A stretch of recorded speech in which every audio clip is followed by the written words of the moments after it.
한국과는 전혀 연관이 없을 것만 같은 프랑스 생테티엔 변두리의 작은 마을. 놀랍게도 이곳에는 한국을 좋아하는 사람이 이상하리만큼 많고 집을 한국식으로 개조한 사람들도 상당히 많다고 하는데요. 자국의 문화에 대한 자부심이 하늘을 찌르는 프랑스인들인데 이들은 어쩌다 이런 한국의 열성팬이 되어버린 것인지 자세한 내용 살펴보도록 하겠습니다. 프랑스인의 사연입니다. 안녕하세요. 저는 프랑스 생테티엔 출신의 마리우스라고 합니다. 현재 저희 가족은 한국 덕분에 마을에서 굉장한 유명인사가 되어 정말 더할 나위 없는 삶을 살고 있는데요. 엄청나게 불우한 학창시절을 보낸 저로서는 이러한 행복이 지금도 꿈만 같고 한국에 정말 감사한 마음을 가지며 살고 있습니다. 일단 저희 마을은 생테티엔 변두리에 위치하고 있어서 외국인이 거의 없고 프랑스인들로 구성되어 있는데요. 당연히 제가 다녔던 고등학교도 전부 프랑스 출신의 친구들 뿐이었죠. 그런 저희 마을의 고등학교에 어느 날 뜬금없이 중국인 자오가 전학 오게 됩니다. 자오의 아버지는 이곳에서 꽤나 큰 공장을 운영하고 계신 갑부였고 자오는 중국에서 중학교까지 마친 후 고등학교부터는 프랑스로 일종의 유학을 온 것이죠. 아무래도 인종적으로 다양하지 않은 저희 마을은 아시아인을 받아들일 준비가 되지 않은 상태였고 친구들은 자오가 동양인이라는 이유 하나만으로 못살게 굴기 시작했습니다. 그러나 저는 돌아가신 아버지의 말씀을 기억하고 있는데요. 아버지는 겉모습으로 섣불리 사람을 판단하는 건 하찮은 사람들이나 하는 행동이라고 강조하셨기에 저만은 자오를 감싸줬습니다. 하지만 그러한 제 호의는 독이 되어 돌아왔죠. 중국인 자오는 저를 이용하기 시작했거든요. 사실 아버지가 돌아가신 후 저희 가족의 경제 상황은 최악으로 치닫고 있었는데요. 이러한 제 상황을 파악한 자오는 자신의 돈을 이용해서 저를 노예처럼 부려먹기 시작했어요. 그는 제게 돈을 쥐어주며 자신을 괴롭히는 무리들을 묵사발레고 오라며 때로는 숙제를 대신해달라고 요구했고 심지어 제게 심부름을 시킨다거나 벌레나 담배꽁초를 먹인다던가 하는 등 그의 선 넘은 요구는 점점 심해졌습니다.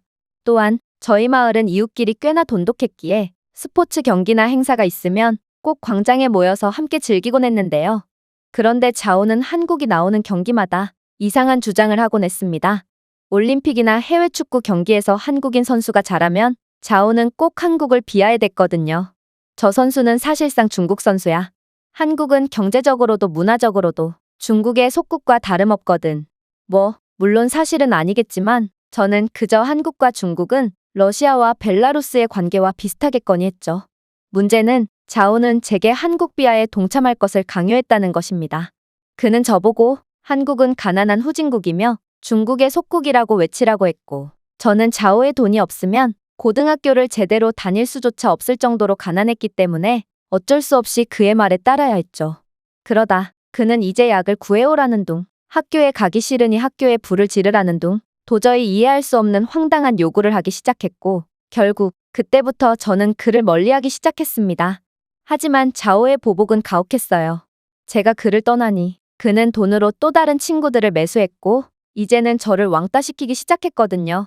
결국 친구가 없던 자오에게 먼저 손을 내밀어줬던 저였지만 이제는 도리어 제가 따돌림을 당하는 어처구니 없는 상황이 벌어지고 만 것입니다.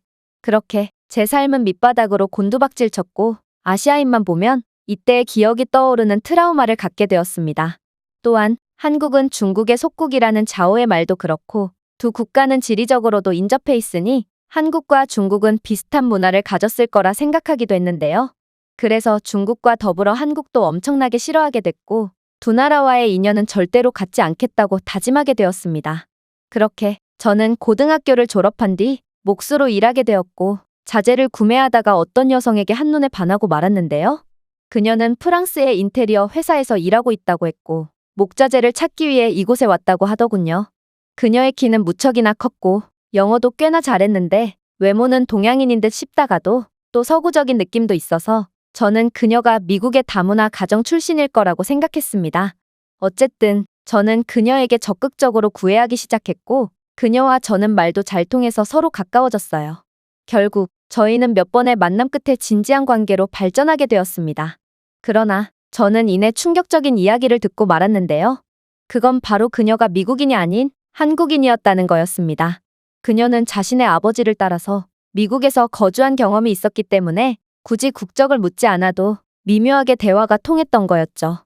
한국인만큼은 절대로 만나기 싫었던 저였지만 이대로 포기하기엔 그녀에게 너무나도 빠져버렸기 때문에 저는 그녀에게 제 한국에 대한 부정적인 감정을 내비칠 수 없었습니다. 그렇게 저는 학창시절의 트라우마를 가까스로 억누르며 그녀를 만났고 그녀와 만난 지 1년 만에 결혼까지 약속하게 되었는데요. 그러나 그렇게 결혼을 앞두고 있을 때 그녀는 제게 충격적인 말을 건네오더군요. 그녀는 자신의 아버지는 전통 한옥 전문가이고 자신이 미국과 프랑스에서 인테리어를 배운 까닭도 한옥을 시대에 맞게 발전시키고자 하는 이유였다는 다소 황당한 말을 건네왔거든요. 그리고 자신은 프랑스에서 살더라도 한국인임을 잊지 않고 멋진 한옥을 지어서 조상님들의 정신을 기리면서 살고 싶다는 어처구니 없는 이야기까지 했어요. 중국인 자오의 말대로 한국이 중국의 영향을 많이 받았다면 결국 그녀는 중국식 집을 짓고 살자는 뜻이었기에 저는 기겁을 하며 반대했는데요. 설령 그게 아니라고 해도 영상을 찾아보니 한국인들은 집에서 맨발로 다니고 한겨울임에도 집에서 옷도 제대로 안 입고 있던데 그런 가난한 나라의 전통 가옥이라고 해봐야 수준이 몹시 낮을 거라 생각해서 결사반대했죠. 하지만 그렇게나 착하고 남을 배려하던 그녀였지만 한옥만큼은 절대로 양보하지 않았고 그렇게 저희의 냉전 상태가 길어지고 말았습니다. 결국 보다 못한 저는 그녀에게 용기를 내어 제 학창시절의 경험을 털어놨습니다. 제가 구태여 반대를 하는 이유가 있다며 말이죠. 그러자 그녀는 눈물을 흘리며 저를 꼭 안아줬고 이어 놀라운 이야기를 이어나가기 시작했어요. 중국은 5천년의 시간 동안 한국을 여러 차례 침입하곤 했지만 단 한 번도 한국을 지배할 수 없었어. 오히려 숱한 피해만 입고 겨우 도망가곤 했고 한국을 침략하다가 너무 많은 병력들을 잃어서 나라가 망해버린 적도 있지. 따라서 한국이 중국의 속국이라는 건 말도 안 되는 주장이야. 그리고 중국이야말로 한국의 문화를 도둑질해대는 문화 도둑국이고 가난한 중국인들이 한국에 불법으로 체류하며 많은 문제를 일으키는 중이지. 그랬습니다. 자오의 주장은 새빨간 거짓말이었고 저는 그동안 완전히 오해를 하고 있던 거였죠. 그렇게 오해가 풀리니 저는 한국이 얼마나 뛰어난 나라면 중국인들이 한국에 열등감을 가지며 거짓말까지 해대면서 한국을 견제하는 건지 궁금해졌습니다. 그래서 한옥을 짓는 것을 찬성하게 됐죠. 감사하게도 한옥 전문가신 예비 시아버지는 직접 프랑스까지 방문해 주시며 저희의 집을 한옥으로 리모델링하는 걸 도와주셨는데요. 한옥 건축가이자 목수셨던 다재다능한 시아버지 덕분에 일은 무척이나 순조롭게 진행되었죠. 예비 아내는 한옥의 장점만을 부각시키기 위해 지붕을 기와로 바꾸고 바닥에 온도를 설치한 후 공용 공간인 마루까지만 설치한다고 했는데요. 즉, 그녀는 한옥의 실용적인 부분만 가져와서 현대식으로 재해석한 것이었습니다. 물론 시공을 하면서 힘든 점도 참 많았어요. 아까 말했듯이 이 동네는 외국인이 그렇게 많은 동네가 아니고 생전 처음 보는 양식의 건물을 본 이웃들은 저희를 비웃기 시작했거든요. 마리우스, 그 우스꽝스러운 지붕은 뭐야? 너희 집이 우리 마을의 미관을 해치고 있잖아. 또한 자오에게 세뇌당한 몇몇은 저보고 후진국 한국의 건축 양식을 따르다간 1년도 안 지나서 전부 무너져 내릴 거라며 비웃기도 했죠. 하지만 저는 끝까지 한국을 믿기로 했고 그들의 비웃음을 무시했습니다. 그저 저희 집을 재해석한 한옥으로 리모델링하는 것에만 집중했죠. 결국 저희 셋의 환상적인 협동 덕분에 작업은 순식간에 끝날 수 있었고 한국식으로 리모델링된 집은 정말 환상적이었어요. 기와 지붕은 어떠한 폭우가 쏟아지더라도 전부 막아줬고 몹시 튼튼했는데 기존 프랑스 주택의 지붕은 그럴싸하지만 실용적이지 못했거든요. 비가 오면 집으로 물이 새기 일쑤였고 작은 충격에도 쉽게 손상되었기 때문에 매번 보수해야 했죠.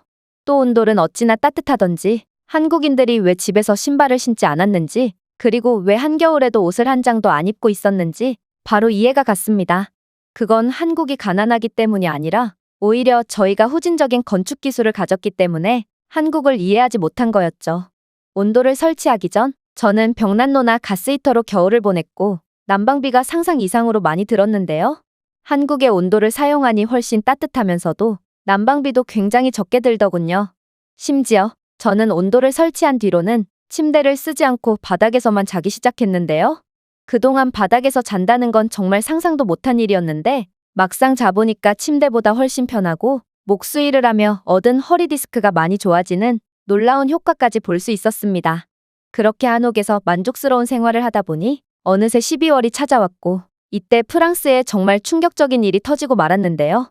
바로 급변하는 기후변화 때문에 사상 최악의 폭설과 한파가 불어닥쳤기 때문입니다. 하지만 유럽은 점점 가난해지고 있고 설상가상으로 우크라이나 사태로 인해 러시아에 천연가스를 공급받기도 어려운 상태가 되어 난방비 부담은 훨씬 증가했습니다. 물론 한국의 기술의 수혜를 받은 저희 집은 해당이 안 됐지만 저희 마을의 사람들은 자연 앞에서 정말 초토화되기 시작했어요. 폭설의 하중을 이겨내지 못해서 지붕이 무너지고 지붕에서 집으로 물이 새는 등 많은 문제가 발생했거든요. 또한 마을 사람들은 인상된 난방비가 부담돼서 난방비를 절약하다가 목숨을 잃기도 했는데 특히 추운 새벽에 화장실을 가다가 사망하는 노인들이 속출했습니다. 안 그래도 추운 실내인데 화장실은 보온이 전혀 안 돼서 심장마비로 사망한 것이죠. 그렇게 마을은 지붕에서 샌 물을 퍼내는 사람들, 집보다 밖이 더 따뜻하다며 공공기관으로 대피해서 오들오들 떨고 있는 사람들로 아비규환이 되었는데요. 하지만 저희 가족만은 너무나도 멀쩡하게 생활했고 이에 의문을 품은 사람들의 발걸음이 이어졌습니다. 그리고 저희 집에 방문한 사람들은 바닥에서부터 후끈후끈 달아오르는 열기에 하나같이 경악을 금치 못했는데요. 또한 아무리 폭설이 내려도 물이 전혀 새지 않고 뽀송뽀송하게 유지되고 있는 저희 집을 본 주민들은 제발 자신들 좀 살려달라며 애원하기 시작했죠. 그렇게나 저희를 비웃던 얄미운 주민들이었지만 저 또한 지금의 한국인 아내가 없었다면 그들과 똑같은 신세였을 거라고 생각하니 굳이 원망을 하고 싶지는 않았습니다. 다행히 기술자셨던 시아버지는 아직 프랑스에서 머물며 아내와 함께 건축 공부를 이어나가던 터라 저희는 의논 끝에 그들을 돕기로 했는데요. 아무래도 생테티엔 내에서 온돌 시공업체를 찾을 수는 없었으므로 저희는 어쩔 수 없이 생테티엔에서 가장 평판이 좋다는 시공업체를 부르게 되었습니다. 하지만 작업을 총괄하시기로 한 시아버지께서는 이들과 함께 작업하면서 연신 표정을 찡그리셨는데요. 그도 그럴 것이 이들은 한시가 급한 상황에서도 툭하면 쉬다가 하자면서 파업을 해댔고 잠시 화장실에 간다고 한 뒤 2시간은 지나야 돌아오는 등 프랑스인들 특유의 게으른 모습을 보였거든요.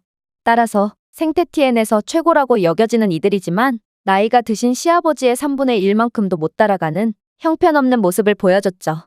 그래서 시아버지는 이들을 전부 돌려보낸 뒤 파리에 있는 한인타운으로 연락을 취하기 시작했는데요.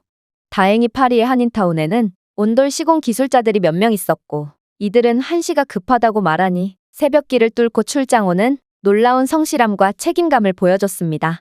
그렇게 한국인들로 다시 채워진 팀은 기존 프랑스 팀보다 5배는 빠른 속도로 일을 수행해 나가기 시작했고 그렇게 겨울이 지나기 전까지는 도저히 불가능해 보였던 마을 내 온돌 설치 작업은 순식간에 끝마칠 수 있었죠. 이에 더해 마을 주민들은 저희 집의 기와지붕까지 따라하기 시작했는데요. 이 작업은 온돌에 비해 간단해서 마을 주민들 모두가 힘을 모아서 빠르게 지붕 교체를 진행할 수 있었습니다. 그렇게 한국식으로 개조된 집에 살게 된 마을 주민들은 이제야 여유를 찾을 수 있게 되었어요. 온돌을 설치하니 기존보다 난방비도 훨씬 절약되었고 효율도 좋아서 따뜻하게 겨울을 보낼 수 있었죠. 무엇보다 화장실도 따뜻해서 밤중에 화장실을 가다가 심장마비에 걸리는 노인들도 없어졌습니다. 또한 지붕을 기와로 바꾼 후에는 아무리 폭설이 내려도 물이 새지 않으니 주민들이 양동이로 물을 퍼내는 모습도 더는 볼 수 없게 되었죠. 그렇게나 한국을 무시했던 마을 주민들이지만 한국 덕분에 위기를 넘기게 된 이들은 이제 한국에 좋은 기술이 더 없냐며 저를 귀찮게 굴고 있고 제가 쓰고 있는 삼성 휴대폰을 가리키며 자신도 기술 강국 한국에 삼성 휴대폰을 살 예정이라고 말하는 사람도 많아졌어요. 어쨌든 그렇게 외국인 그리고 외국 문화라고는 생소한 생테티엔의 작은 마을은 한옥마을로 바뀌어 버렸고 저는 외국 문화가 익숙지 않은 곳마저 완전히 바꿔버리는 한국의 기술력에 감탄할 수밖에 없었습니다. 현재 저는 보면 볼수록 아름다운 한옥에 완전히 반해버린 상태고 내년에는 한옥을 재해석한 집이 아닌 진짜 한옥을 몇 채 더 짓고 이 한옥을 사람들에게 경험시켜주는 코스를 만들어 보려고 합니다. 요즘은 파리 같은 대도시나 생테티엔에서도 문화적으로 개방된 곳들을 중심으로 한류가 엄청난 인기를 끌고 있다고 들었기에 많은 수요가 있을 것 같거든요. 특히 날이 풀리면 시원한 마루에서 와인과 함께 바깥 풍경을 즐길 수도 있고 비 오는 날에도 넓은 기와지붕이 비를 막아주기 때문에 마루에 앉아 빗소리를 들으며 생각에 잠길 수도 있는 한옥은 너무나도 매력적인 것 같습니다. 그래서 자오는 지금 뭐하고 지내냐고요? 알고 보니 자오의 아버지는 중국에서 보내진 산업스파이였고 고등학교 졸업 후 아버지를 돕던 자오까지 싹 다 잡혀서 감옥에 갔다고 합니다. 중국은 자신들만의 기술을 개발할 생각은 안 하고 남이 나라 기술을 훔쳐서 날로 먹으려는 주제에 누가 누구 보고 도둑놈이라고 하는지 모르겠네요. 아마 중국인들은 부끄러움이라는 걸 모르나 보죠. 이 외국인의 글은 여기까지입니다. 한옥 덕분에 인생이 바뀐 프랑스인의 사연이었습니다. 제가 준비해온 내용은 여기까지입니다. 끝까지 시청해주셔서 진심으로 감사드리며 여러분들의 구독과 좋아요, 알림 설정은 영상 제작에 큰 힘이 됩니다. 이상 세모튜브였습니다.